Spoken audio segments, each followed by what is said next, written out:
Welcome back, everybody. It's Tuesday. No, it's not Tuesday. It's Monday, April 3rd. I'm John Aravosis. This is the Aravosis Report coming to you live from Washington, D.C., where we talk about the latest news from Ukraine. As always, I'm going to get TikTok rolling right now on my iPad, and then we're going to wait probably 2 or 3 minutes for all of you to arrive from YouTube and TikTok and everything else combined because it takes a couple minutes. So let's get that rolling here. Let me get see if I can do this without something weird happening. Don't do it. Don't do it. Jeez. There we go. All right. I was hoping TikTok wasn't going to throw some goofy thing on my head like it always does. All right. Anyway, welcome everybody. Woo. It's always funny. After just taking 2 days off is enough to like throw me for doing the show. It's funny. I always screw it up when I come back. Anyway, welcome everybody. Introduce yourselves if you would, where you're from, while we wait 2 minutes, like I said, for folks to roll in, and then we'll get rolling here. Hey, San Francisco. Ah, beautiful day here in DC. 70 degrees and sunny. It's going to be 80 the next 2 days, which is great. A little early for that, but great nonetheless. So very happy from that. Hello, Wales. Yeah, hola kala, ne, hola kala. Arketa, Karisto. Calgary, Australia. Montreal. Hola, senor. Hey, Bristol, or David, John, I should say, in Bristol. Oh, anyway, guys, yeah, like I said, we take a minute or two just for folks to kind of arrive, since TikTok sort of and YouTube both kind of give the notification when we go live. So I like to. Oh, is it getting? Hey, Kumsey, sorry, is it getting? Oh, there we there we go. Thanks, Danka. I was wondering what that was going to look like. The little bunny ears. Here, I'll adjust my screen a little. So there we go. So the next ones show up. They've got new gifts on TikTok for Easter that are funky bunny ears. So, oh boy, Wales. I'm not even going to try pronouncing that. Kumral, maybe. Iraq. Get out. Are you really in Iraq, Razan? That's pretty cool. We haven't had anybody from Iraq before. That I've known of. Maybe you've been here before, but I hadn't seen it. Hey, Dave, the way it happens on Discord is that's a Saturday morning thing that we do, 10 a.m. Eastern time, Saturday morning. Otherwise, during the week, it's through through this, basically. But on Discord, I have okay, the dog's already doing her thing. Big surprise. But we do a sort of private show Saturday morning for the paid subscribers on Discord and Sasha and TikTok. Sorry, this is our... That would be my dog. Welcome all. Come here. Come on. She's developed this thing in the last couple months where she barks, but she sees somebody she knows in the hall and she goes crazy. Oh, thanks for the Easter eggs. I hadn't seen those. Those are very cool, Cynthia. All right, let me get rolling here. So I am John Aravosis. Welcome, everybody. This is the Aravosis Report. This is my nightly show that I do Monday to Friday, 6 p.m. Eastern time, U.S., live from Washington, D.C. And I go through the latest news and take my background in journalism and politics. I'm also a lawyer as well by training or by education. And using that experience, I try to sort of find the top stories for you guys, digest them, and tell you what's actually going on behind the scenes from my perspective. Then the second half of the show, I also have a very strong background in foreign policy. The second half of the show, I will then take your questions on TikTok and YouTube and elsewhere, and we go from there. Now, to submit questions, the way it works on TikTok, use the Q&A link in my profile if you would. That's sort of the easiest way to do it because that way it's sticky, right? I can sort of find them all together. For you guys, obviously use the comment box at the bottom of the screen.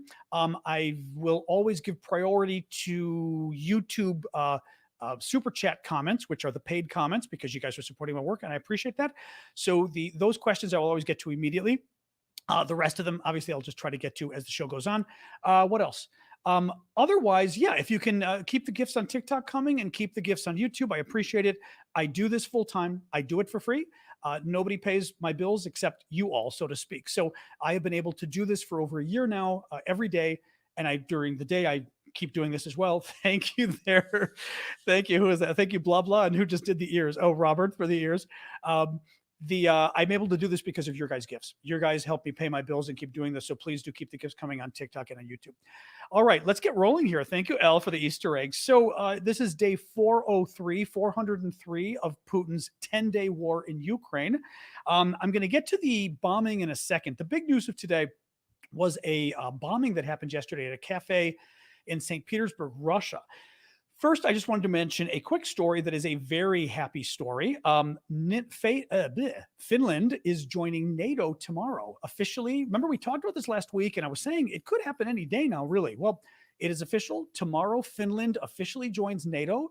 There will be a flag raising ceremony where instead of the 30 flags at NATO's headquarters, there will now be 31 flags. This is a big deal. Finland is a wonderful asset to add to NATO. A couple different things here. First of all, Finland has 830-mile border with Russia. That's around 1,200-kilometer border. Oh, who was that with the ACON? Thank you, Cami. That ACON thing was very cool. Thank you for that. Finland has a huge border with Russia. The Finnish border ends up doubling the size of NATO's border with Russia. So now NATO has 2 times. Also, if you look at the map, you got to look at the map, but if you Google Finland, you'll see sort of Finland up here and then the other NATO countries below. It really sort of finishes things off. No joke intended there. Thank you for the ears there. Who is that, Duke? But it sort of completes NATO's protection or defense or whatever against Russia.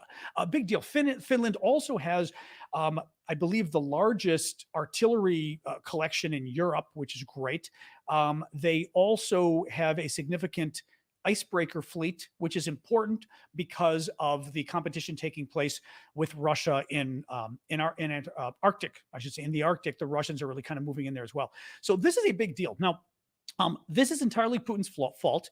Remember that Putin, when he was invading Ukraine, one of the reasons he gave, which was a BS reason, it wasn't real, but nonetheless claimed that, NATO expansion had gone too far and he was going to invade Ukraine to stop it from joining NATO. Well, Ukraine wasn't joining NATO anytime soon. Now, the Ukrainians wanted to join NATO, but they've been trying to join NATO since 2008. So it's not like, this is 2022 when he invaded. NATO was not, accepting Ukraine anytime soon. It's a lie. But having said that, the Russians are not thrilled about the fact that since the Soviet Union fell in 1991, I don't even know if there's anybody in Eastern Europe is there anybody in Eastern Europe that was part of the Soviet bloc that didn't join NATO? I'm not sure.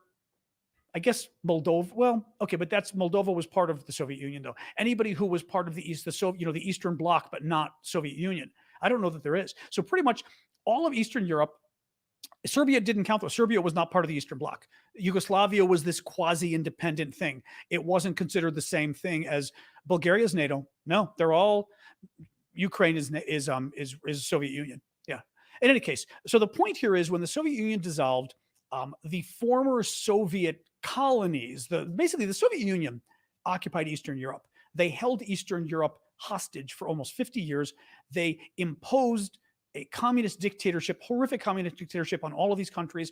And I think pretty much each country of Eastern Europe that was in the Soviet bloc, Albania wasn't in the Soviet bloc.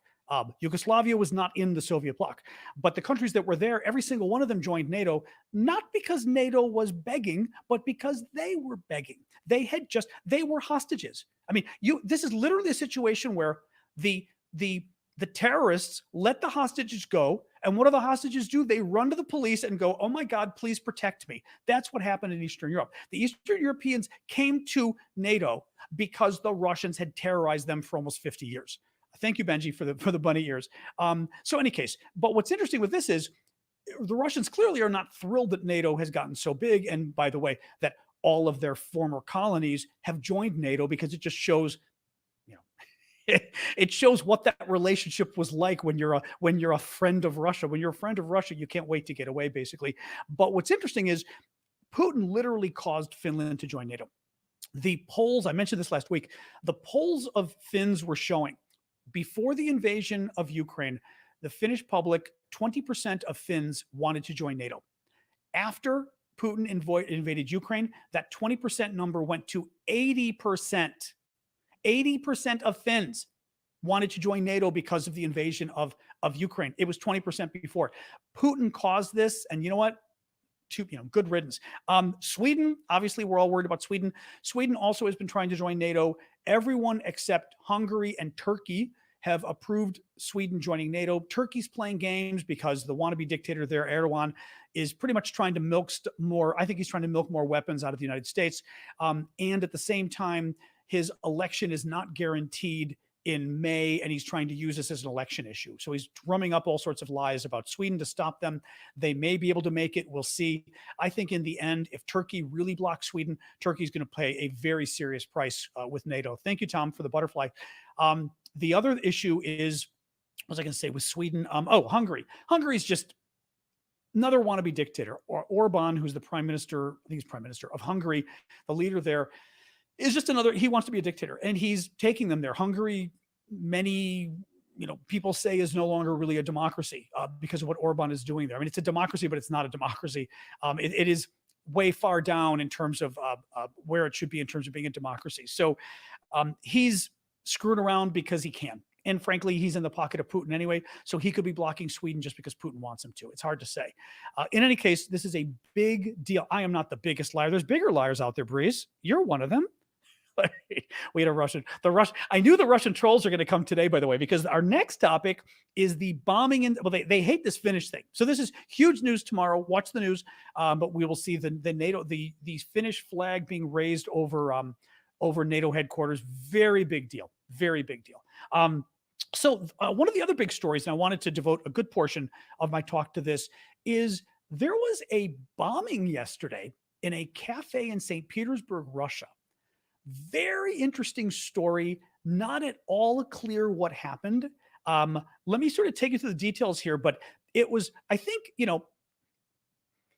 I hesitate to call it a terrorist bombing because it might have been the good guys who did it. Having said that, and actually we could even have a chat about this later too. I had asked on, I did I was asked to come and do a job recently at Georgetown University for free, where I got my master's and my law degree from.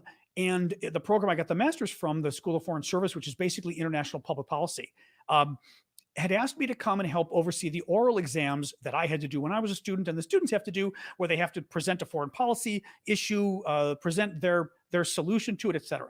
I got Ukraine. So I was there, one of the three judges, really hitting the students hard about their proposals to solve Ukraine. And I asked one of the guys, I said, because we were also supposed to ask them about general foreign policy theory and stuff like that, but also apply it. And I said, is terrorism ever justified? And he kind of looked at me, and I let him sort of get into it a little. And I said, what if America was taken over by the Soviets in the 1980s? And they were doing to America what they're doing to Ukraine, trying to wipe out our country, literally stealing our children.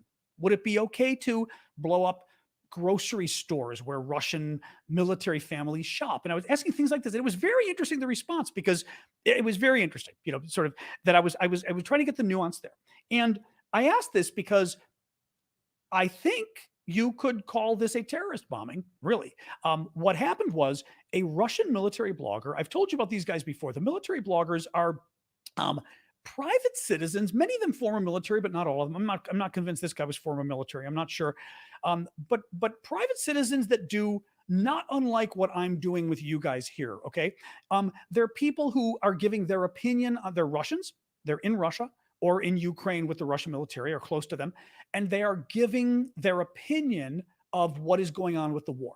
Now, these guys in particular tend to be far-right nationalists, so they're super in favor of the war. They typically are critical of Putin and the government for not being strong enough, not doing enough violence against the Ukrainians, considering how violent the Russian military has been, right? So these are super right-wingers, basically, and super nationalists, like ultra-nationalists. The military bloggers have gotten into some trouble with Putin and the Ministry of Defense before, because even though they're so pro-war, they think the war isn't going well enough, and they're willing to say so publicly, which in a country like Russia that is now a dictatorship again, criticizing the government and saying they're not executing a war very well can affect the stability of the government. So Putin's not been very happy about this. Well, this guy yesterday is holding a seminar of sorts at this cafe in St. Petersburg, Russia. The seminar is with some, cyber, did I write it down? some Cyber Z group or something they called themselves. I have it loaded further down, I think. Cyber Z, and it's some like online tech supporting the war, cool kids. So they're like the Z, the Russian, military Z, right? And a woman shows up, and they apparently had security, not good enough. The video from outside shows the woman showing up, dressed nicely, blonde woman. She comes and she gives them a package to give the speaker before his speech or whatever. And the room's full of people. It's not a very big room, but there might be 30 people or something there. Actually, I think they may have even said 100 people were in the room. So it was a decent sized room. He opens the package and lifts a like gold bust of himself as a military figure. Right. And it was very well. I mean, judging by the videos, it was very well done. And he starts to put it in the box and puts the paper back on the box. And then the camera goes out because the box explodes on him. Well, it kills him, 40 years old, kills the guy.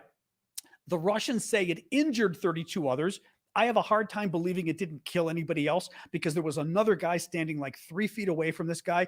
And there was a table of people maybe 5-6 feet away. Judging from the blast from outside, you literally saw all the windows light up and explode. Hard to believe that nobody else, knowing the Russians, they would lie about this, possibly. In any case, let me give you a little more background. So this guy's a blogger and a propagandist holding the seminar. He had 500,000 followers on Telegram, which is a social media service the Russians like to use. 500,000. I mean, I have 500,000 here with you guys on TikTok, for example. That's really good for TikTok. But I'm an American in a big country, 330 million people. In Russia, of only 150 million people, that's a lot, having 500,000 Telegram followers. He was a pretty good-sized voice out there, okay? And again, far right, very pro-war, but kind of critical of Putin and the military effort. Well, it gets even more interesting. He actually, what was I going to say? I was going to tell you a little bit more about him. Oh yeah, he argued for the elimination, in terms of his views, he argued for the elimination of the Ukrainian state. I watched a video where he called the Ukrainians pigs.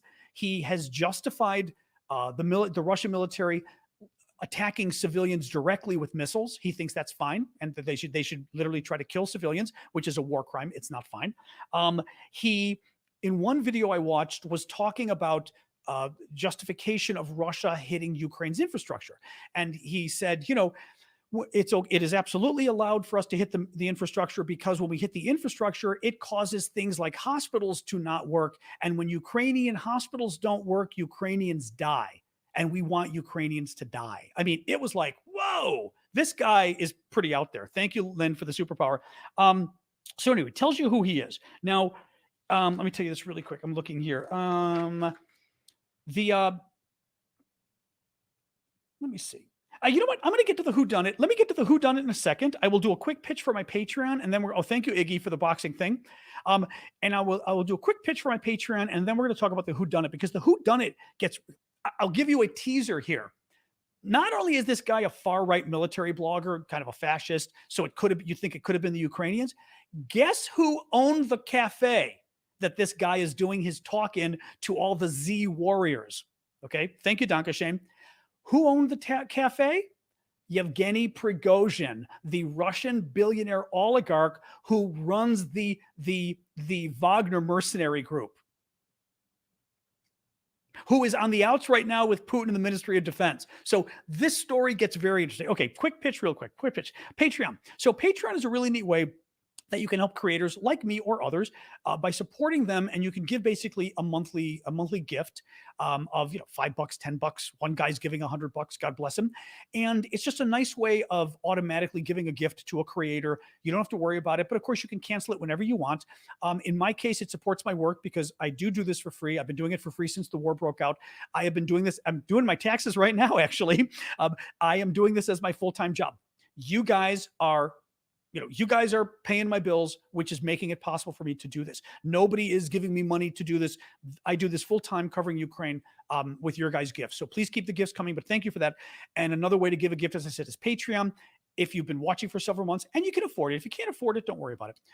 But if you've been watching for several months and you can afford it, please consider going to patreon.com/Aravosis. Thank you, Kristen, for the heart. And who was the bunny? Marcy for the bunny ears. Patreon.com/Aravosis. You guys have it at the bottom of the screen. For you guys, you can also go to the link in my profile. click that link, and it'll take you to a page of links of my Discord, my Patreon, etc. The final thing is, if you subscribe for $5 or more on the Patreon, it makes you a VIP member of my Discord, and you get access to the Saturday morning show that I do, just where it's a hangout of just us. So it's a very small group of people, of just the paid subscribers. You get access to the private auction I hold and everything else. So please help if you can. I really appreciate it, guys. All right. So who done it? Who done it? So what we're talking about is, thank you, Happy Beach. We are talking about the bombing of this hotel in St. Petersburg, Russia. And who could have been behind it? A hotel, a cafe, excuse me. Thank you, Rod, for the hat and mustache. And it's a cafe where a Russian military blogger, a far-right nationalist, was holding a nationalist a group, maybe 100 people in the audience, to talk about his experience, being he calls himself a reporter, being a journalist on the front line. He's not a journalist. He's he's an agent of the Russian government in essence, but being a journalist on the front line. And somebody blew him up. Now, what gets interesting is the Russians arrested a woman. It is clear from the videos, if we're to believe the videos, but I think it is clear from the videos that, thank you, Vani, for the bunnies. It is clear from the videos that this woman walks in. She seems to be the one that gave them the box with the bomb in it. I don't think you see her giving them the box, but you see her standing there about 10 feet away. And the guy says, "Oh, come here, come here, come here." And she sort of goes up and sits in the first row, like in the first row on the side, looking at these guys. So she's 10 feet away. They take the bomb out. They look at it. It's a bust of of the guy himself, of his face. Very, very well done. In fact, he puts it inside and it blows up. Well, the thing that's weird about this, thank you, Blazer, is the Russians arrested her. And if she were actually to blame for this, okay? And they arrested her saying, you did it. And they claimed she was she was opposed to the war and went to some protests. Maybe she did. I'm a little suspicious. I have a hard time believing, unless she was a suicide bomber, I have a hard time believing she did this. Thank you, Leash, for the little crown. Because she literally sat like in the front row, 10 feet away, while this guy's opening the bomb. I mean, unless she thought the bomb was going off later, something's wrong with this. I don't think so. I think she had a timer. She turned on the timer. She knew how long it was going to be and then gave it to these guys, right? It doesn't make sense to me. It just doesn't make sense. I'm just not convinced that she's the one who did it. Now, the Russian government is claiming, of course, the Russian government's claiming it was Ukrainian intelligence and the Navalny people. Navalny is the opposition leader in Russia who Putin arrested because he was doing too well in the polls. So they're claiming that the Russian opposition did it, of course, and Ukrainian intelligence. Now, the idea there is whether or not they think the Russian opposition did it, and I'm sure they don't think that, Putin's using this to his advantage. Putin is using this in order to clamp down on domestic dissent. He now is accusing anybody who is in the opposition in Russia. I mean, this is like the largest opposition is Navalny and his people, of being terrorists and of being behind this bombing. Now, in order to discredit them further, and by the way, to clamp down further. Now, it should be noted that Putin, it is widely believed that Putin did something like this previously. In 1999, there were a series of 4 apartment building terrorist attacks in Moscow, and one combined they killed over 300 people, 300 Russians. And a lot of people think, thank you, Annie, for the bunny ears. A lot of people think that it was Putin himself that did it. Putin was prime minister at the time. He was running, I think, for president at the time, which was the big post. Prime minister was sort of ceremonial. And a lot of people think Putin did it, that basically he blew up these buildings. He then took charge as the prime minister of the operation. And it was considered, a great job he did. The election was only a few months later, and it got him elected president, which he's stayed now for 20 years. Therefore, could Putin have been the one that blew this guy up? A, it sends a message to other military bloggers. You better believe the other military bloggers are going, holy cow.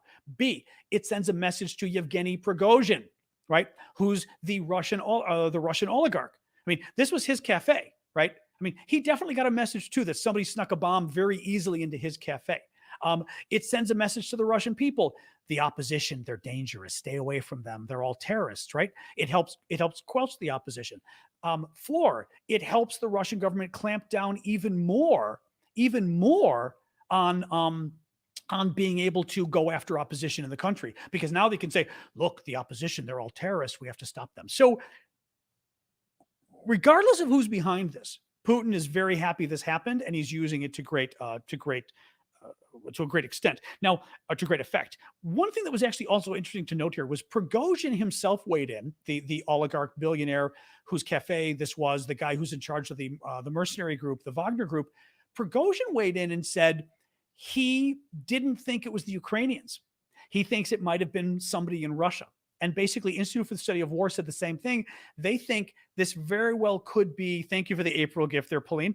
They think it could be, again, internal Russian politics, like I was telling you, the Putin forces, the Ministry of Defense forces being pissed at the ultra-right bloggers, because the ultra-right bloggers, who are basically allied with Prigozhin, are criticizing the Ministry of Defense. So who knows?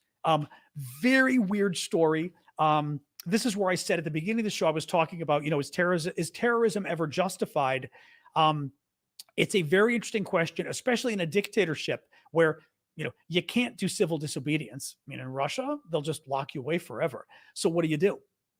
And you get into and I mean this sort of more hypothetical, but you get an interesting question of what is terrorism? Was this terrorism? Now, I saw some people saying it was an assassination. It was an assassination, but there were 100 people standing around this guy. So you weren't just killing him. You were risking 100 lives around him who were I would say they were innocent, even though they're, Generation Z, cyber warriors, even though they're complicit in this genocide, they're complicit in a way that you don't necessarily kill them. These are just regular Russian kids who are complicit in helping out with the war. Again, that's bad, but I don't think they're worthy. They're not worthy of being killed. No. So you could call this terrorism, but if you are looking at a country like Russia that is trying to again, let's hypothetically say it's Ukraine.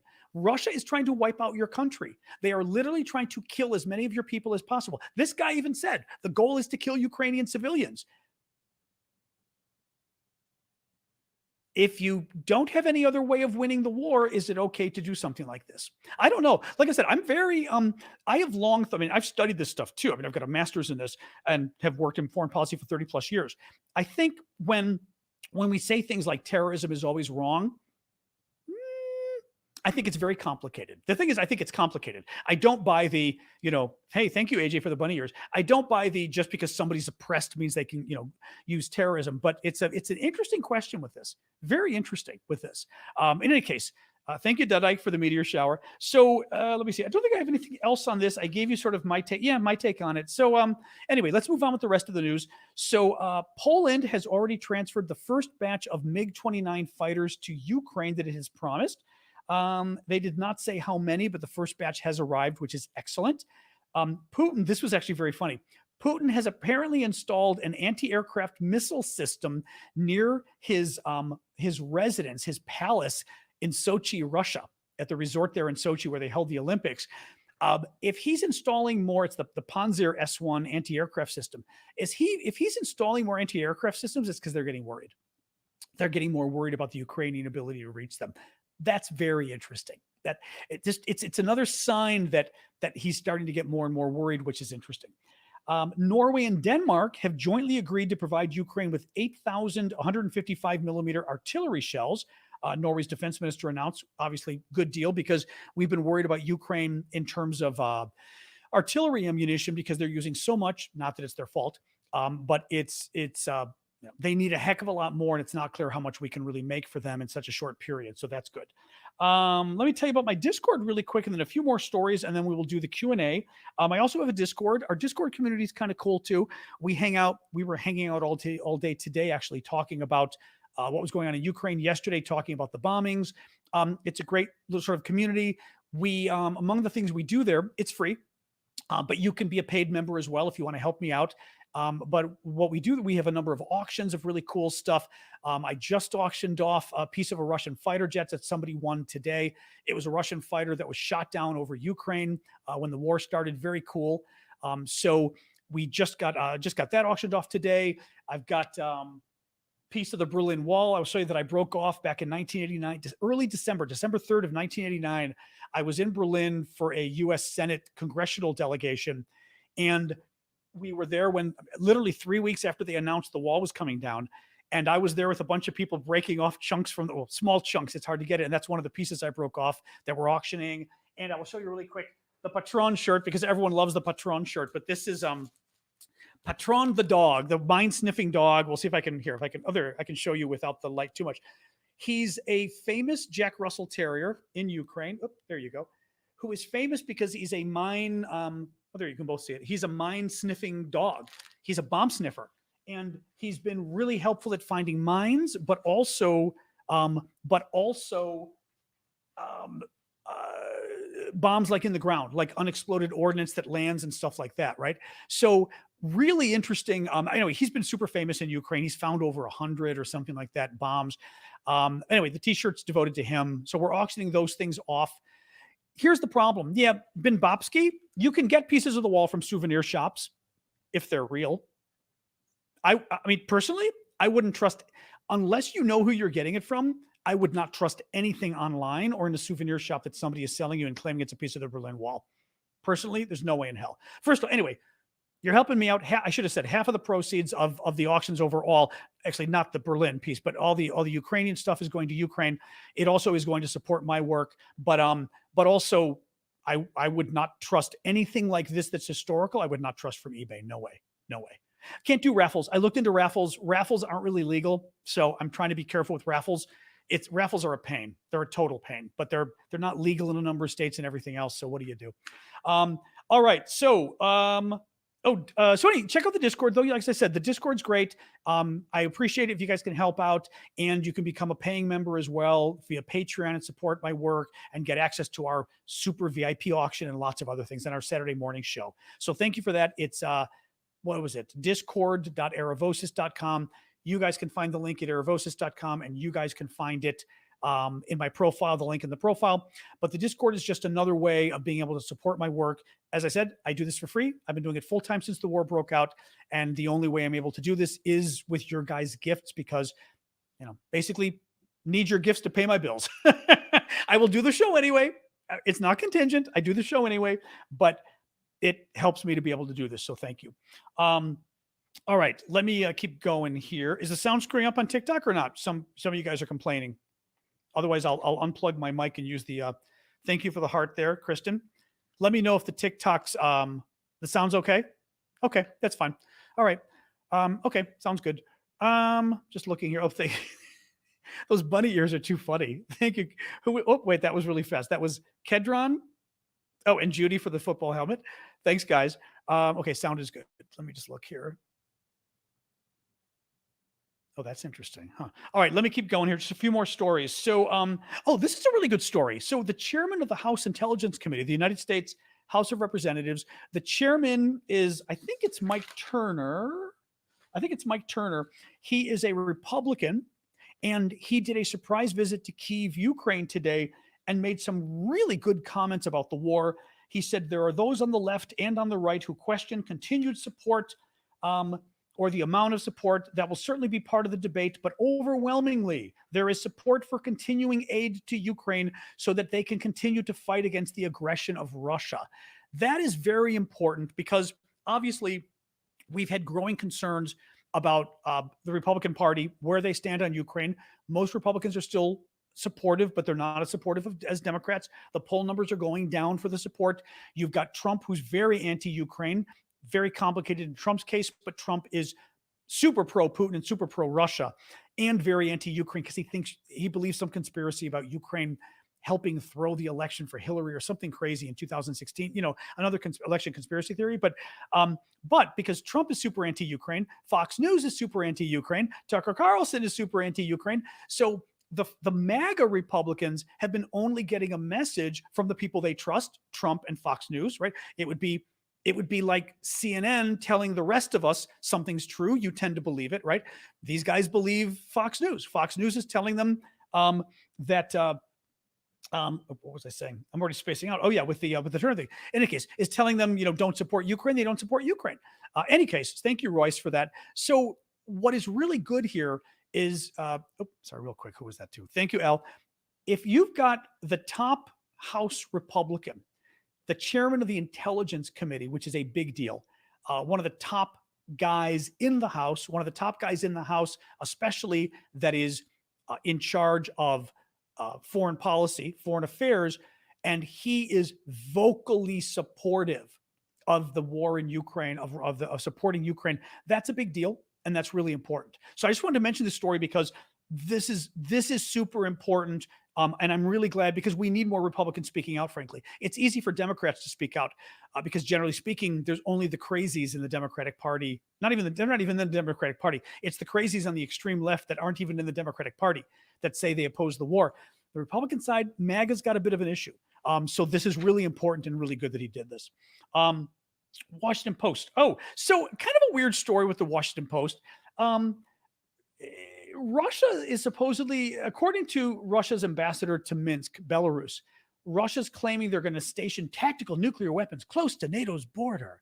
Now, Stoltenberg, who's the Secretary General of NATO, said, well, actually, here's the thing. He said, let me read you the quote from Stoltenberg. It's interesting in response to this. He said that I wrote it down, paraphrase. NATO hasn't seen any changes in Russia's nuclear posture that require changes in our nuclear posture. That does not mean there haven't been changes in Russia's nuclear posture. This is where being a lawyer comes in, by the way. Thank you, Proper, for the cap.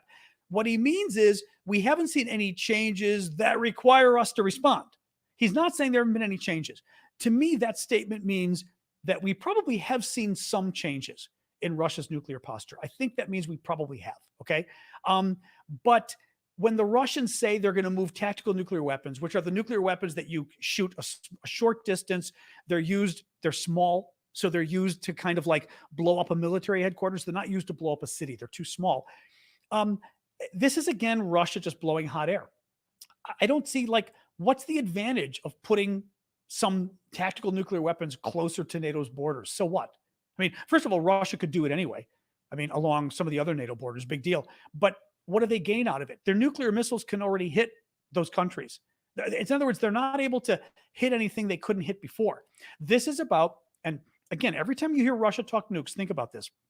This is about Russia basically trying to scare everybody. So as I've said before, Putin will do everything short of using nuclear weapons to try to convince you that he's going to use nuclear weapons, right?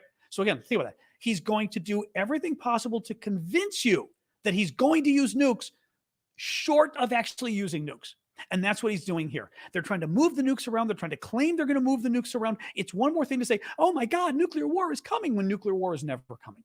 Thank you, Louis, for that. Because Putin's losing this war. It's not going well for Russia. And the only way they can actually win this war outright is if NATO stops supplying Ukraine. And Putin's hoping that he can convince NATO to leave by doing so much nuclear crazy that basically the anti-Ukraine forces win in America and everywhere else. Real quick, Bash Brannigan, that's a tough one. Bash Brannigan said define terrorism. You know, it's funny, actually, we had asked, I think we may have even, we talked about that during the exams last week. Generally speaking, in the US, there are different legal definitions for terrorism. There is a Justice Department, FBI definition. I remember this before. There's 3 different definitions in US law, which is kind of crazy, right? Generally speaking, terrorism is defined as, violence. It's violence with the intent to change political views, to influence politics. But it's got to be a little more than that. But that's sort of I don't think it has to be against civilians, though. Doesn't have to be against, someone saying civilians on TikTok. I don't think so, though, because if you use a bomb to blow up the U.S. Congress, right, the floor of the U.S. Senate, that's no civilians. They're all government officials. That would clearly be terrorism, though, right? So you could blow up the U.S. House of Representatives with no human beings in it. That would be an act of terror, right? Because it just doesn't have to be civilians. It has to be using violence to try to impact politics. In other words, you're trying to scare people into changing their political, you're trying to scare politicians into changing what they do by using violence. Now, gets kind of interesting because even that definition doesn't quite work, because that also sounds to me like the definition of war, right? I mean, you blow up, you you know, you try to, Ukraine tries to go after high value targets in order to convince the Russians it's not worth, it's not worth it, or to scare the Russian population, but they don't actually hit the Russian population. Ukraine tries to hit a Russian, let's say there were a Russian military base in Moscow, and Ukraine tries to hit that base because it's in Moscow and it will scare the Russian people into going, oh my God, it happened in our city. That's to impact politics, but it's not a terrorist act if Ukraine, fires a missile at a Russian military base during a war. It's a good question because it's a tricky question. I mean, I'm not even sure how I'd answer it. As far as you sound like my friend Mary, and I talked to her earlier today. She did something like this in our class or the class that she had. She did my program at Georgetown. Okay. Last little story I was going to tell you, which made me laugh. Listen to this real quick. So hacktivists, which are basically online activists that hack into things, hacktivists of a group called Cyber Resistance, these are the good guys, say they hacked the email of a Russian man who had raised money for the Russian war effort. He had raised $25,000 to spend on drones for the Russian military. They broke it because he must have advertised it online. They broke into his email and used it to purchase $25,000 worth of adult toys, shall we say, of the male version, and had them shipped to his home. They spent all the money on that he was going to use on drones. I'm sorry. It makes me laugh. That just makes me laugh. Even using my youth, but it's I think it was a good story to end on because it's a great story. But imagine, and they even broke into his email and they show the email chain or whatever from the adult toy factory sending him updates on the toys coming. Like, your gift is almost there. You're going to love it. It just cracked me up.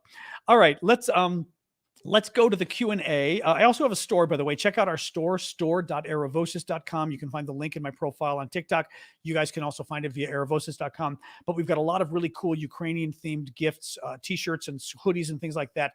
And 50% of that money goes back into Ukraine. We're channeling it back into Ukraine. Lately, we've been using it to buy camouflage nets for the military that they're making. And we are helping civilians actually make the nets on behalf of the military and helping them buy the materials. So please do support me there. And please do keep the gifts coming on TikTok and YouTube. As I said, I need your guys' support to keep doing this. All right, let's start with the questions. I will, let me see here. I don't think, yep, we got bashed though. So there we go. Let me pull this one up for fun. So thank you, RBB, for that cap there. Gamer Sonic is asking, hey, John, what do you think Russia's response to Finland officially being the 31st member of NATO? So, as I said, tomorrow, Finland is officially joining NATO. Russia they're going to move it's hard. Russia is not doing well in Ukraine. They would want to move more troops by the Finnish border. Now, mind you, Finland's border is 830 miles long, 1,200 kilometers. It's just too big to be doing much of anything up there, right? Who was that? Thank you, Happy Beach, for the wave, or for the whale. I'll give you the wave for that. Thank you for the gift there. But the border is just too big for the Russians to be able to move many troops or equipment up there because they've got all their troops in Ukraine. They can't afford to have troops up there. They could try to move some of their tactical nuclear weapons nearby or something. I mean, I'm not sure what else you do, Let me pull, there's B Smith. I'm not sure what else you do with this. I know Russia's going to bluster. Maybe they'll bomb more of Ukraine. They'll probably do what they do where they like to send their planes too close to the neighbor's territory. So they, for example, could, they'll take their planes and they may, just invade Finnish airspace and then fly away or something. Just the kind of obnoxious stuff they did to us with the drone. So they're going to be they're going to tease, they're going to pull Finland's ponytails and stick them in inkwells. I mean, it's going to be stupid stuff just to annoy us, but they can't do anything. Finland's a member of NATO now. Finland is protected by the American nuclear umbrella, in essence. This is great for Finland. I mean, and by the way, we like to talk about how, which is unfortunate, that Russia gets away with so much in this war because they have nukes. We do too. I mean, Russia's not able to do anything to us because we've got our nuclear umbrella. We've got the French and the Germans, French and the Brits as well. And we've also got NATO forces overall that NATO is so much more powerful than Russia that there's really not much they can do. B. Smith had a question. What are some of your thoughts on the BRICS countries abandoning the U.S. currency system? Somebody asked that before. I'm not really up on it. So the BRICS are Brazil, Russia. Hang on. Michael, thank you, Michael, for the boxing robe. Brazil, Russia, India, China. And South Africa, excuse me, the S. South Africa. I don't know anything about the currency system situation. I really am not up on it. I'm going to write this down and see what it is. But I'm not sure. I don't know anything about it, to be honest. Here, I'll write it down. BRICS. Abandoning. Yeah, I'm not up. I just don't. I'm sorry to waste your money there. I'm not sure what to tell you. I don't know anything about it. Sorry. All right, let me pull up a. Keep tapping, guys. I did not realize, but the tapping on TikTok apparently somehow helps to let people know or raise it higher on TikTok's thing or whatever. So, hey, keep tapping away. Thank you, guys. I'm not totally, unaware of economics, but that is an economics thing that I'm not aware of. That one I'm not aware of. Thank you for the Easter egg hunt there, Dawn. Thank you. And the hedgehog. Who got the hedgehog there? Hang on, I'm pulling TikTok up. Hedge. Oh, that's cute. Hedge with the hedgehog. Ooh, that's kind of cool. Well, that's the thing. Actually, that it could be, except he's a normal commenter though. B. Smith is somebody who comes all the time, so I think they're real. Let me pull up the questions here really quick. Oh, come on, questions. Q&A. Depending where they are, do you think Russia will start recalling troops from other conflicts if the counteroffensive looks like they'll be pushed out of Ukraine? Depends where they are. I mean, I don't know beyond. Okay, I'm being asked. Brenda, who was this? Who was it? Brendy wanted to see the map. Here you go. There was no reason to show the map today, guys. There isn't much map stuff going on here. The map. There you go. There wasn't much map to show today. Sorry. Normally I'll show much more. Hang on here. Let me see. But yeah, in any case, yeah, let me have a sip of water. Thank you for reminding me, Jens.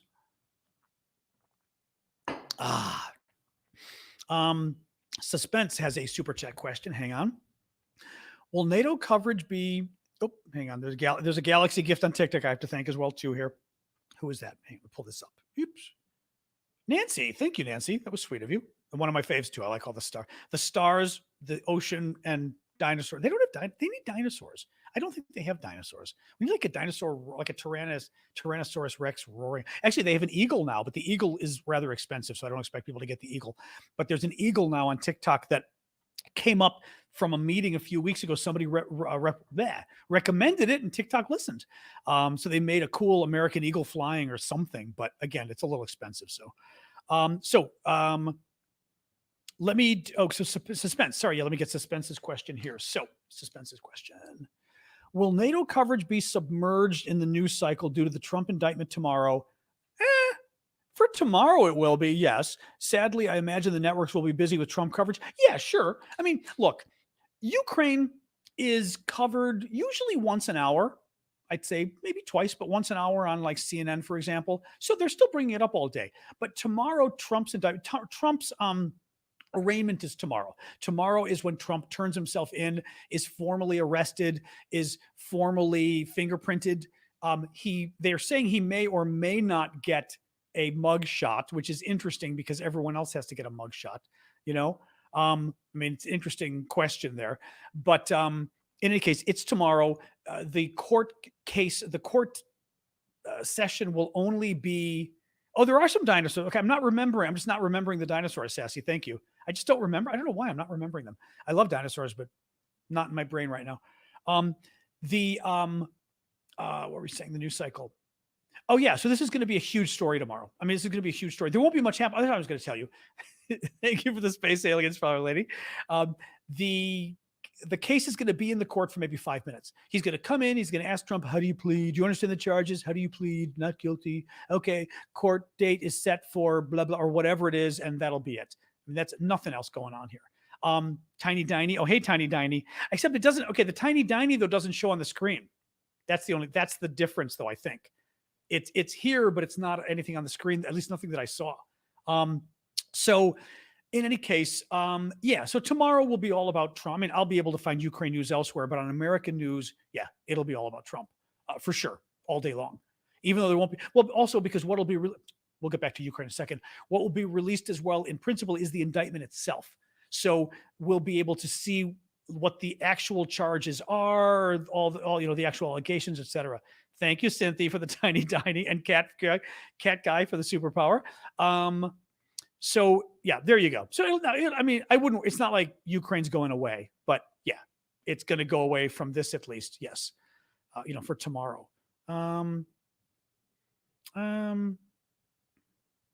No, it's a good question. Fact-based Life is asking, just as a regular question, but it's a really good question. You've stated that the good guys are thieves and terrorists. No, didn't say that. I'm not sure what that is. Can you tell me in your eyes what makes a good guy and what separates good guys from bad guys? Good guys from bad guys, it depends what you're doing and why you're doing it. Actually, it's usually what you're doing, right? What's the difference between walking out of a grocery store me walking out of a grocery store with groceries and you walking out? Well, I paid for them and you didn't. That makes me a good guy and you a bad guy. You would say, not you, but one might say, well, wait a minute.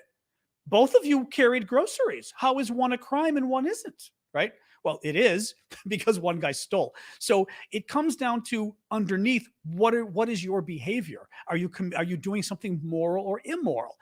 When you're talking about actual terrorism, you can get into the question of, is killing civilians ever moral?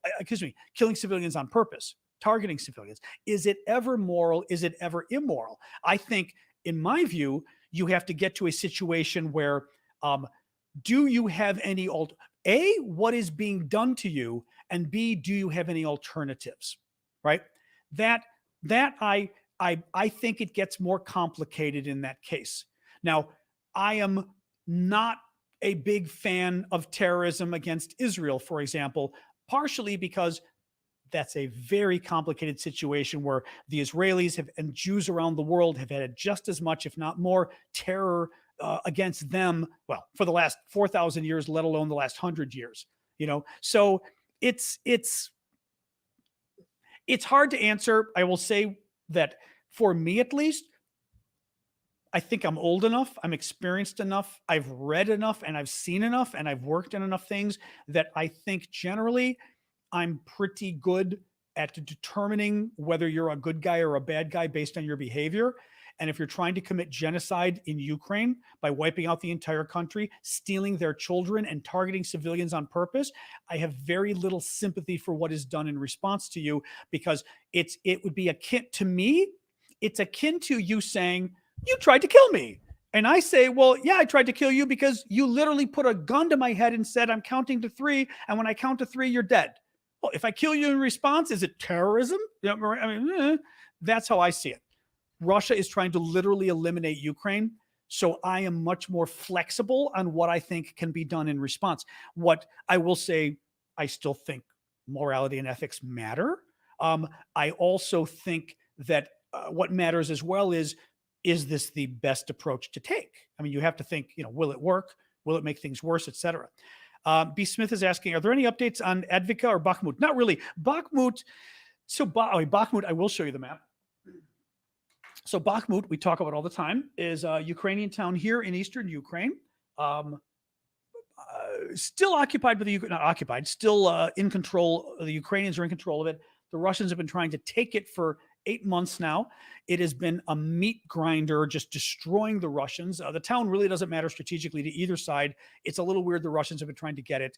The only update today, and that's why I didn't give you an update, is the Wagner group, which has been leading the fight there, claims that they've taken a significant amount of the city and they control the downtown and the city hall and all this kind of stuff. And other reports I'm seeing are saying, like it looks like maybe they moved up a little bit. But that's about it. It looks like maybe they moved it a little bit. What about Yugoslavia? If you mean, was it okay for us to bomb Serbia? Oh, yeah. 10 times more than what we did would have been okay. Yeah. Serbia was committing a genocide in Kosovo. Serbians were literally trying to eliminate their neighbors. And we stepped in along with NATO and stopped them. That was so justified, not even funny how justified that was. Yeah. Again, because the Serbs were committing genocide, But also, we didn't turn around and bomb civilians. We targeted the Serbian military. We didn't target Serbian civilians. So it's justified anyway. Interesting. The war during as a volunteer. Interesting. More questions. Let me pull up a TikTok question on TikTok again. Hang on here. I don't think so. Is there any truth about North Korea sending 500,000 troops to fight with Russia? I don't think so, because it keeps coming up. It just keeps coming up.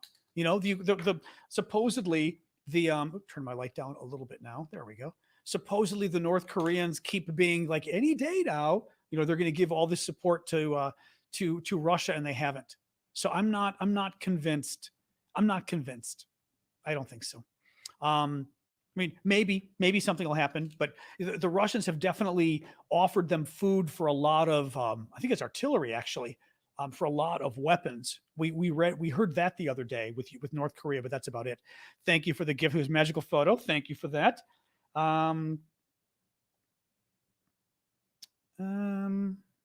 Well, yeah, Frank Thomas is saying, getting back to the terrorism definition, this attack on this cafe in Russia, this attack reminds me of the saying, yesterday's terrorist is today's freedom fighter and tomorrow's statesman. I mean, I'd love to take a class on terrorism. I think it would be fascinating. And I mean, on the history of it, thank you, Mishka, for the hanging lights. Examples that we might support or not like. For example, establishment of the state of Israel. There was terrorism by the then Jews, not Israelis yet, against the British. I remember something about a British hotel in the area that they bombed. And some of the folks who bombed it went on to be statesmen in Israel. Interesting question.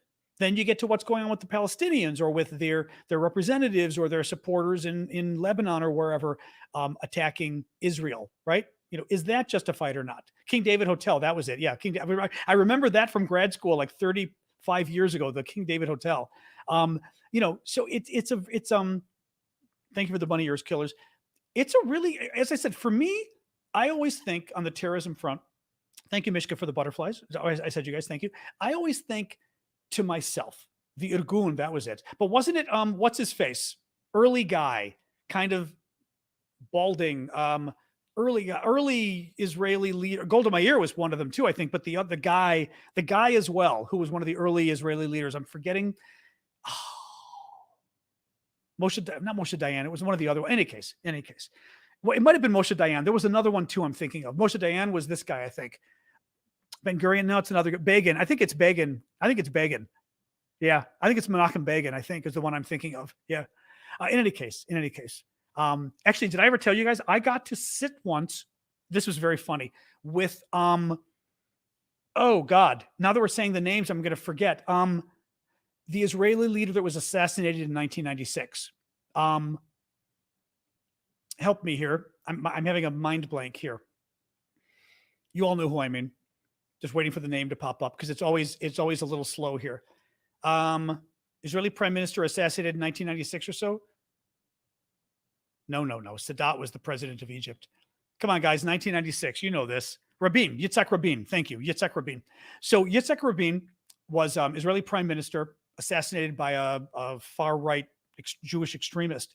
And he comes to Capitol Hill and visits with the most important, because U.S. gives a lot of military aid, to Israel, obviously, comes to meet with my boss. I was working for Senator Stevens, a Republican from Alaska at the time. Stevens was hugely influential as either the top Republican on defense appropriations or the top, he was always the top Republican, whether it was majority or minority, right? So Rabin is meeting with us. The defense staffer couldn't be there that day. I handled arms control, among other issues. So Stevens tells me to be there.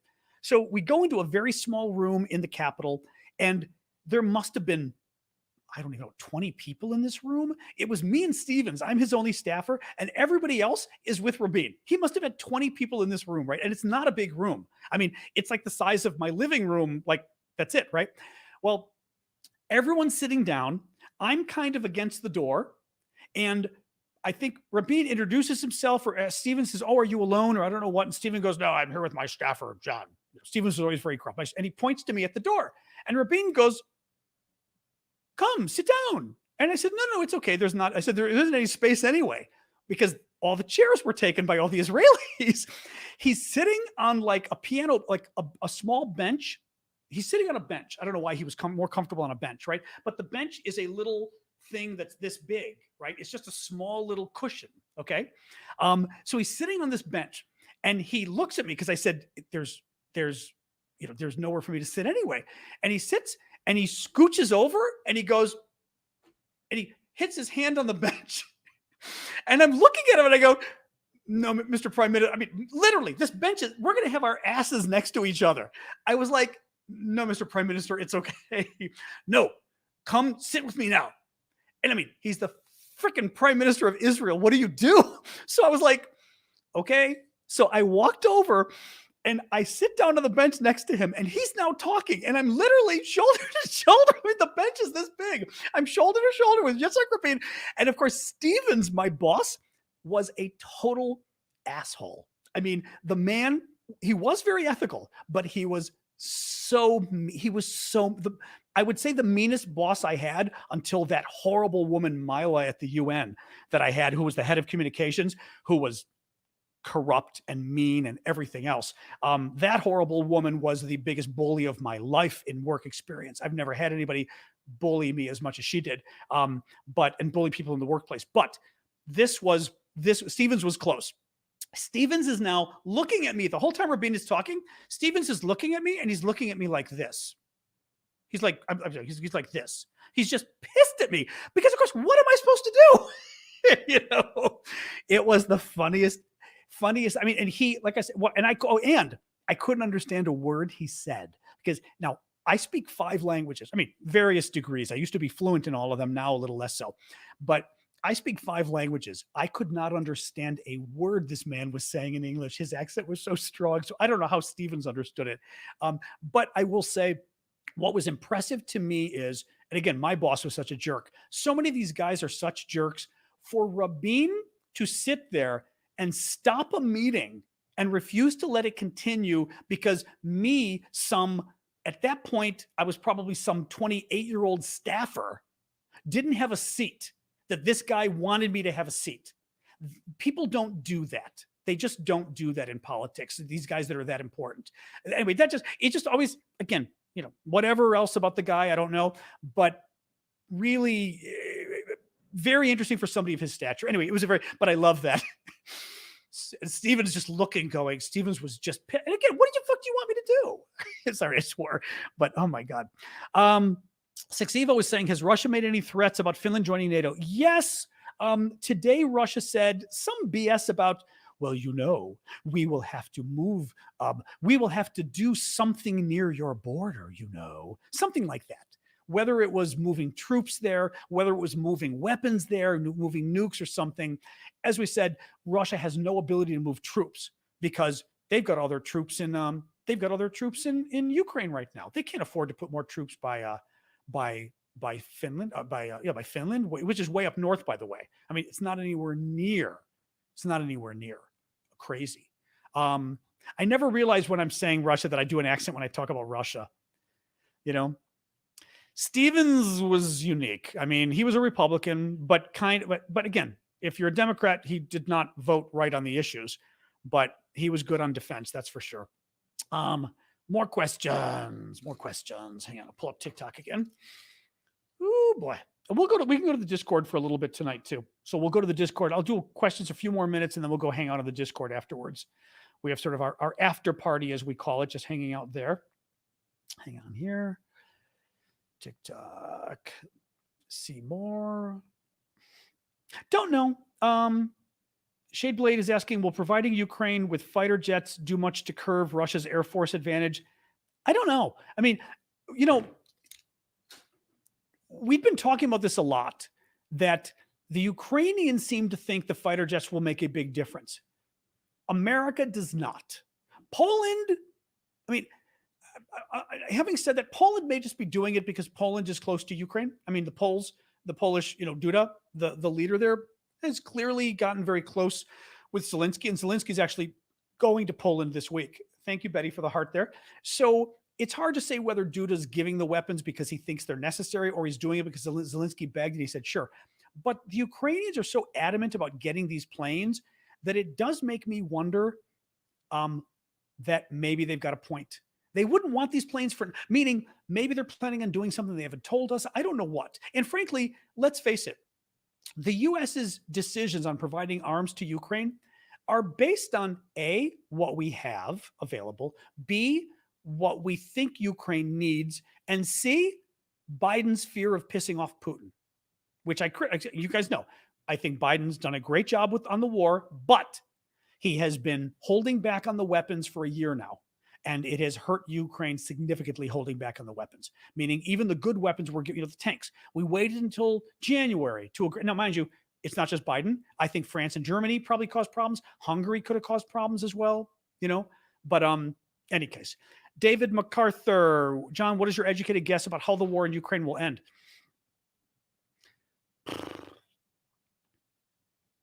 I kind of feel like, except that I have a hard time believing we're all going to keep supporting them, I kind of feel like this is going to go on for a long time. It's going to be like Afghanistan for the Russians, also Afghanistan for us, or Iraq for us, but where Russia keeps doing worse and worse crimes, Biden keeps being more and more convinced that there's no alternative, that Putin is never going to negotiate, and Biden keeps giving better and better weapons to Ukraine, making it easier and easier for Ukraine to take back land. The problem is getting a little late, I mean, Ukraine's losing a lot of men. Ukraine's running out of ammunition. I mean, other things. It would have been a lot better giving them all the weapons we're giving them now a year ago. We should have given a lot of HIMARS at the beginning. We should have been training them on tanks at the beginning. We should have been, everything. It's ridiculous. The Patriot missiles we should have been giving them early on. So I still feel like we're going to hit a point. I do not see how this war ends otherwise. A, Ukraine loses. That's one way the war certainly ends, okay? That's one way. B, Russia loses. Russia's only going to lose if we give Ukraine much more and much better weapons than we're giving them now. And that's only going to happen because Biden in the end thinks he doesn't have a choice. And I think Biden, he's starting to realize that. Oops, who's that? Thank you, Timothy, for the boat there. He's starting to realize that, but the official date for NATO, Jeff, is tomorrow for Finland. Tomorrow, Finland joins NATO officially. There's going to be a ceremony at NATO headquarters where there's the 30 flags of the NATO countries. A 31st flag will now be lifted up for Finland. It's tomorrow. Tomorrow is also the 74th anniversary of NATO's formation itself. But yeah, it is official. I literally got chills telling you guys this. This is funny. Kind of geeky of me. I got chills telling you about Finland joining NATO. That's so funny. Thank you, Betty, for that. So yeah, very cool. It'll be tomorrow. So very exciting. Yep. Oh, what else we got, guys? We'll do some more questions here. What else we got?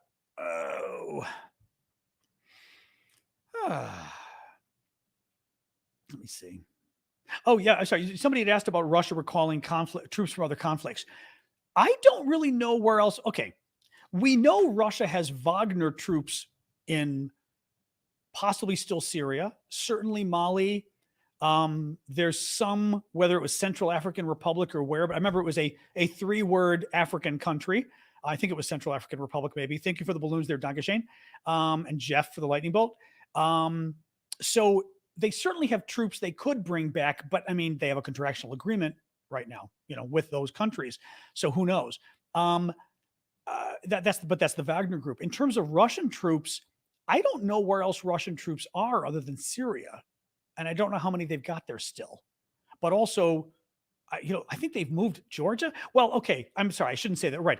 You've got Russian troops in Transnistria, a couple thousand, which is map time, which is a portion of Moldova over here and a portion of Moldova that's very small that is still very communist, that Russia has been trying to break away and kind of established independent, 20, 30 years ago. But thank you for the crown there. Who's that? Dankeschön, probably. Dankeschön, thank you. So you've got Transnistria, you've got the area in Georgia. Thank you, woodworker, for the air dancer. I'm forgetting the name. But that area in Georgia that the Russians have been screwing around with, like 20% of the Georgian territory, I believe. What's it called? I'm spacing out here. I don't know what else. Is it Nagorno-Karabakh? I'm trying to think like where else the Russian troops really are. I mean, they don't have a lot of Ossetia, South Ossetia. I mean, they don't. The problem is if there are areas Russia's trying to hold on to, so like Russia pulls out of Moldova or Transnistria, and they risk losing that area. You know what I mean? So anyway, I don't know. It's good though. Well, and hopefully they start to have to pull them out of Crimea too. Oops, hang on here. Oops, 1 second. Come on. Wait, there we go. Let me see. Let me, pull up more messages. Let me pull up another. Has NATO trained Ukraine pilots in preparation of receiving fighter jets? I believe we said the French are training them. America isn't clear because like 2 Ukrainian pilots went to the US for training, but it was strange because the way it was phrased was they were going to the US for testing. And it was like whether they were being tested, thank you, Mike, whether they were being tested on how, my guess is maybe they were training them on F-16s to see how well they did. That's my guess. You do not know. Sorry, Alex Jazz, who's clearly a Russian, says, you do not know what you are talking about. Alex, first thing, you talk like my mother, who, if she's watching, she'll appreciate this. That's the way foreigners write. You do not know what you are talking about. When somebody who actually speaks English writes that, they'd say, you don't know what you're talking about. I shouldn't be helping the trolls here. But Alex was not an Anglophone.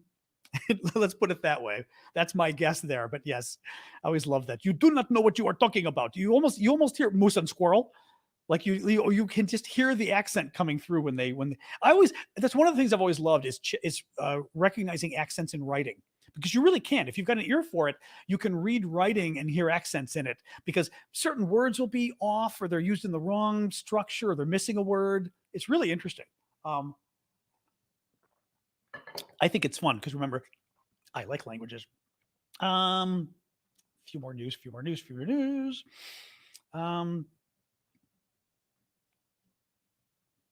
Yeah, I saw that before. Magical Photo, I think. Yeah, Magical's asking or saying Washington Post reports an elaborate trench system shows Russia fears it will lose Crimea. Yeah, Russia has been building a lot of trenches in Crimea.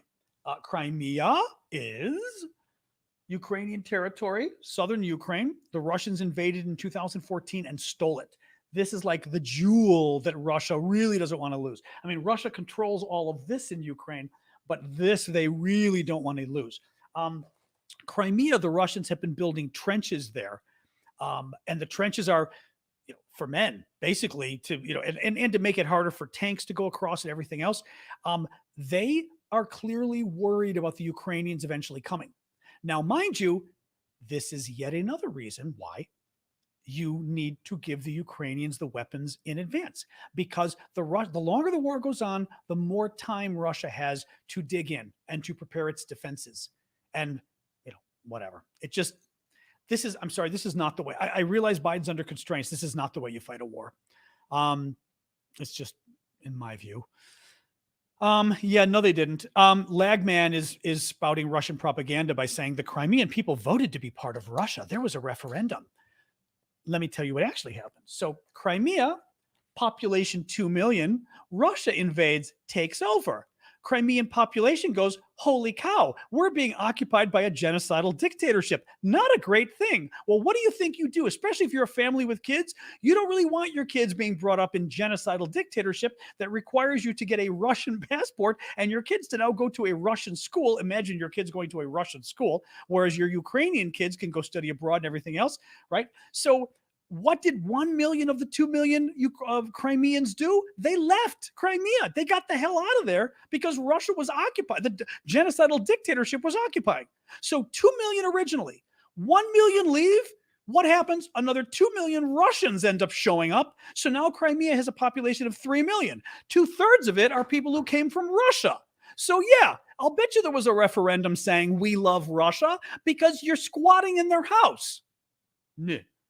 No, pisses me off because this is also the Elon Musk problem when Elon says, do a poll. Yeah, Elon should do a Twitter poll. But, let's do a poll of people and have them vote. Well, it'd be nice if they could vote, but they're not there anymore. They got kicked out. It's literally like saying the squatters took over your house. Well, let's just do a poll of the squatters sitting in your house and see if they want to give the house back to you. Well, guess what? The squatters don't want to give you your house back, so I guess you don't get it. Oh my God, unbelievable. But again, those would be Russian propagandists coming, thinking we don't know our facts, but we do know our facts. That's a possibility. So Paul LWC, could we see Russian soldiers putting down their weapons and walking away from this war as so many are getting killed? Yeah, and I think we've been seeing it. The reason Russian troops are being threatened with death, literally, these guys have been told, if you retreat, if you surrender, we will put a bullet through your head. This is what they've been told. If that's the case, well, then of course these guys, what I mean is if that's the case, it means they were having a problem. They were having a problem getting these guys to fight. I'm trying to think, early in the war, we were hearing more about this too, about people basically not fighting. But they're getting killed. They're not being given equipment. Actually, even recently, we've had people recently who have refused to fight, who have said, bull, you're not giving us weapons. The weapons you're giving us are terrible. You're not giving us enough ammunition. We don't even get food and water. A lot of the guys weren't getting paid. They were supposed to be getting paid. They weren't getting paid. Crazy. So yeah, I think it's already happening. And it depends how poorly the Russians do. If the Russians start doing worse and worse in Ukraine, you will see more of possibly their troops just fall apart like they did. Remember in Eastern Ukraine, when the Ukrainians started pushing back, maybe it was September or August, September, whenever it was, and the Ukrainians had like that big onslaught where they just pushed the Russians back. It's because the Russian troops just kind of fell apart. Well, that's what you need to have happen here again. Or Volodar. Volodar, another map moment. Volodar, Volodar, I think we said is down here. Yeah, Avdiivka is up here. Volodar is down here. Volodar is another place where the Russians have been trying to get the town away from the Ukrainians, and things went so badly during one battle that the Russians just got up and ran and left 30 vehicles for the Ukrainians, and they were vehicles that were working fine, absolute fine. So kind of crazy. So we've already seen situations where the Russians have gotten up and ran, which is interesting. All right, guys, you know what? It's 17 after. I think I'm going to do a quick summary and wrap up, and then we can go to the Discord and hang out for a little bit. I'm not going to go super late, but we can hang out to the Discord for a little bit. Well, moderators should not crush free speech, but the moderators, we do have a lot of trolls, and the moderators, I was just going to say, I assume that was a bad person you got, Mod. Exactly. The moderators, generally speaking, only block people in either TikTok or YouTube or anywhere else who are disrupting. It's pretty obvious who's disrupting. Very rare do we have somebody come who mistakenly gets removed, and when you ask politely, we always let you back on, because it can happen because we get so many crazies showing up on YouTube. Is pretty good, but on TikTok it's pretty bad. So yeah. But considering that person got booted, I'm suspecting we knew who that person was. Thank you, mods. Let me do a quick summary of the stories we covered today. Thanks, Paula. And then we'll go to Discord and hang out a little bit. Finland joins NATO tomorrow. There will be a flag raising ceremony, so pay attention to that. A St. Petersburg, Russia cafe was bombed yesterday. A Russian military blogger, far-right military blogger, was killed. The cafe was owned by Russian oligarch Yevgeny Prigozhin, who runs the Wagner Group. So this attack could have been internal Russian politics. We just don't know. Poland has already transferred the first batch of MiG-29 fighter jets to Ukraine.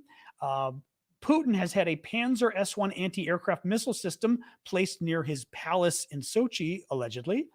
Norway and Denmark have jointly agreed to provide Ukraine with 8,155 millimeter artillery shells. The chairman of the House Intelligence Committee visited Kyiv today and made some really good comments about ongoing support for Ukraine and why it matters, which is, again, really important for a top U.S. House of Representatives Republican. Washington Post, Russia claims it's going to station tactical nuclear weapons close to NATO's borders within Western Belarus. I'm not sure why we care. Again, I mean, like, whatever, this is, as I said, this is part of Putin trying to scare us into not supporting Ukraine anymore. And that's all it is. He's never going to use them. Literally, we've got the military to wipe Russia off the planet if they attack us. He's not going to do it. And finally, hacktivists of a group called Cyber Resistance broke into the email of a Russian man who had raised $25,000 for drones, and they stole the $25,000 and spent it instead on adult toys of the male variety and mailed them to his house. And that story cracks me up every time I read it. It's so funny. Thank you, Paul. So, all right. Thank you, guys. I appreciate you coming. I appreciate the gifts. As I said, please check out Patreon if you can. I appreciate the support, especially on Patreon, but your gifts are very helpful as well. So thank you for that. And join us tomorrow. We'll be back Tuesday, 6 p.m. Eastern time, U.S. I do the show every night, Monday to Friday, 6 p.m. Eastern. Follow me on TikTok and YouTube and everywhere to help get the notifications when I go live. Yeah, no, that's fine. Yep. No, thanks, Wolverine. I appreciate that. But otherwise, I'll see you guys tomorrow night. Thank you, moderators, for weighing in. And I will join you guys on the Discord. If you're new there, you got to sign the README and stuff. But eventually, you'll go to the left hand all the way down. You'll see a section that I think says voice channels, and you'll see John's after party. It's the after party. I will be speaking. Everyone else will be typing. Oh, we got 250,000 likes. Good job, folks, on TikTok. Thank you. All right, guys, let's go to Discord and hang out a bit. And otherwise, I will see y'all tomorrow, okay? All right, see you guys. Bye, you.